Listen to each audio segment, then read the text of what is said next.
No sweat, Clayton Kershaw. Changing jerseys to beat the 103-degree heat, the Dodgers ace with a checkered playoff history delivered a signature performance, pitching Los Angeles past the Houston Astros 31 Tuesday night in the World Series opener. Boosted by Justin Turner's tie-breaking, torn homer in the sixth inning off Dallas Keuchel, Kershaw was in complete control against the highest-scoring team in the majors this season.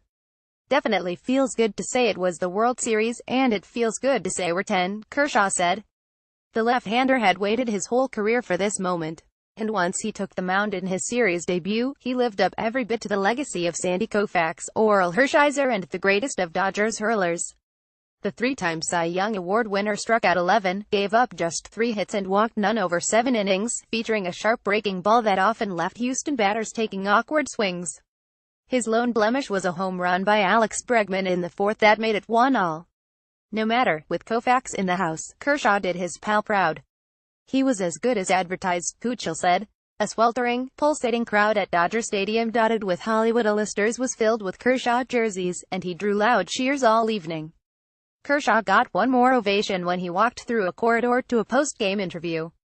There, fans applauded a final time. I felt good. It's a tough lineup over there, Kershaw said. The way Keuchel was throwing it was up and down a lot, which was good. It got us into a rhythm a little bit. I think for me personally, it helped out a lot. Brandon Morrow worked a perfect eighth and Kenley Jansen breezed through the Astros in the ninth for a save and a combined 3-hitter. The Dodgers' dominant relievers have tossed 25 straight scoreless innings this postseason. With both aces throwing well, the opener zipped by in 2 hours, 28 minutes, fastest in the World Series since Game 4 in 1992 between Toronto and Atlanta. Jimmy Key and the Blue Jays won that 121 and 221. It certainly was unusual for this postseason, when inning games had been averaging 3 hours, 32 minutes, up 18 minutes from 2 years ago. Chris Taylor gave the Dodgers an immediate jolt in their first series game since 1988 when he hit a no-doubt home run on Keuchel's very first pitch. Taylor was CO MVP of the NL Championship Series with Turner, and they both kept swinging away against the Astros.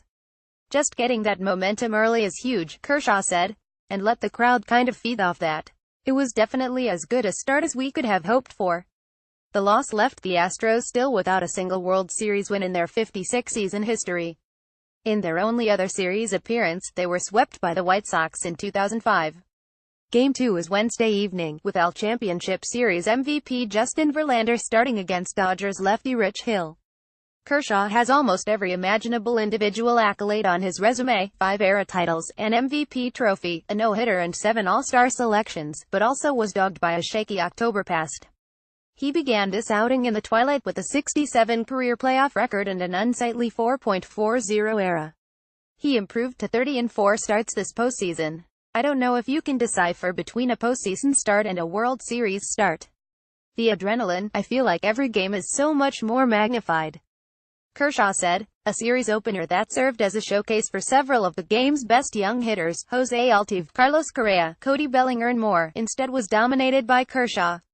Couldn't be happier for him, Turner said.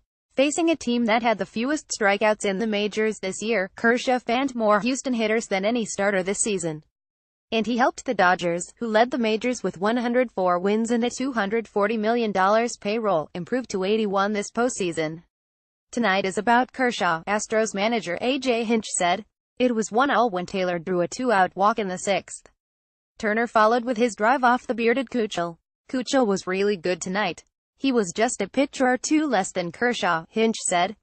While it was sticky, the conditions didn't seem to affect either side. Kershaw, as always, wore his bright blue Dodgers jacket walking to the bullpen to get ready. It was hot warming up. But once the game started, the sun went down. It didn't feel that hot, Kershaw said. There is no reliable record for the hottest temperature at a World Series game. But whether that indicates this might have been the steamiest ever. Notorious for late arrivals, Dodger fans showed up early and the seats in the shaded sections filled up fast. Keeping with the theme, the stadium organist played 1960s hits Heat Wave and Summer in the City as Houston warmed up. When Van Scully's familiar recorded call of "It's Time for Dodger Baseball" boomed over the PA system, the crowd really let loose, with the entire ballpark standing and chanting for the pre-game introductions. Scully drew a huge ovation when he was later shown on the video board, sitting in a box. Several players clapped along for the Hall of Fame broadcaster, who's nearly 90 and spent 67 seasons calling Dodgers games.